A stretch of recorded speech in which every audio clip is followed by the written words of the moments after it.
Hasnain, 15 overs तक की बात की जाए तो मैच सारा साउथ अफ्रीका के हाथ में था, लेकिन भारत ने क्या ऐसी स्ट्रैटेजी अपनाई कि हाथ से निकला हुआ मैच वापस आ गया? क्या समझते हैं जो रोहित की कैप्टनसी है वो कमाल थी?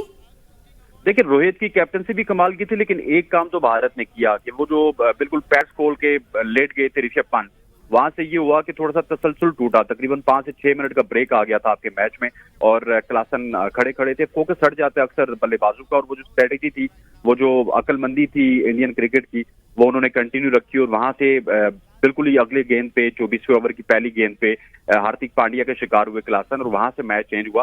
तो मैं समझता हूँ कि अगर क्लासन आउट ना होते और एक आध ओवर वो बुमराह का देख के खेल लेते या इस तरह हर गेंद को चार्ज ना करते, तो ये 5-6 गेंदें पहले ये मैच जो है वो अपने नाम कर सकती थी साउथ। जी हसन, आप हमारे साथ ही मौजूद रही। हसन रजा, साबिक टेस्ट क्रिकेटर, हमारे साथ मौजूद है। हसन, जनूबी अफ्रीका ने फाइट तो की और जेन्युइन फाइट की, नजर आ रहा था आखिरी बॉल तक वो डट। भारत दूसरी मर्तबा T20 वर्ल्ड कप का फाइनल जीतकर विनर बन गया।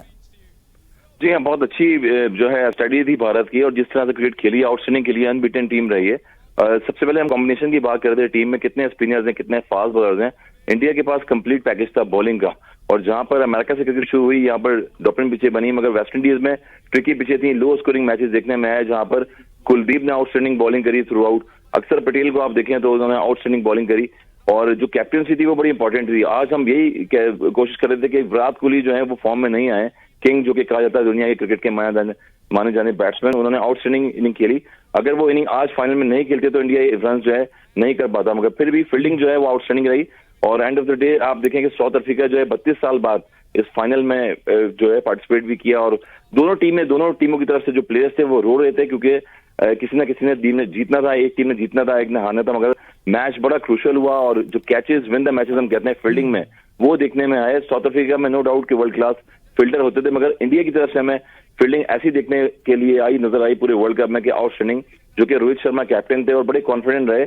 जब सूर्या कुमार ने जो कैच पकड़ा है लॉन्ग ऑन की तरफ, वो आउटस्टैंडिंग कैच था जहां से मैच का पासा पड़ता है। अच्छा हसन, आप भी बात कर रहे हैं, हसनैन भी बात कर रहे हैं कि जारी बात है, हमने भी देखा कि दोनों टीमों में स्पोर्ट्समैन स्पिरिट नजर आया। दोनों ने बैटिंग, बॉलिंग, फील्डिंग में बेहतरीन कारकर्दगी दिखाई आज।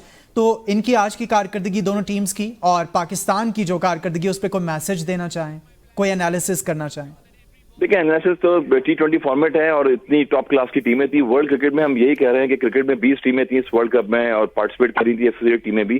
कोई बड़े बड़े अपसेट हमें देखने में आए। यूएसए जैसी टीम आई, उन्होंने इस वर्ल्ड कप में हमारा जो वर्ल्ड क्लास टीम है पाकिस्तान को हराया। फिर दीगर टीम्स थी, स्कॉटलैंड की टीम देखें, वो इंग्लैंड से खेल रही थी। कुछ एसोसिएट टीमें ऐसी थी जिन्होंने बड़ा डट के मुकाबला किया इस वर्ल्ड कप में। तो स्किल्स को डेवलप करने के लिए आपको अपनी क्रिकेट को इम्प्रूव करना पड़ता है, और पाकिस्तान को आइंदा फ्यूचर में अपनी क्रिकेट इंप्रूव करनी पड़ेगी, क्योंकि मॉडर्न क्रिकेट है, फ्रेंचाइज क्रिकेट भी बहुत ज्यादा हो गई है। फ्रेंचाइज क्रिकेट बहुत ज्यादा हो गई है। हसन रजा, आप हमें अपना तज्जिया हमारे साथ शेयर कर रहे थे। आप साबिक टेस्ट क्रिकेटर हैं। हसनैन लियाकत, स्पोर्ट्स जर्नलिस्ट, आप भी अपना एनालिसिस हमारे साथ शेयर करते हैं। आप दोनों का बहुत शुक्रिया।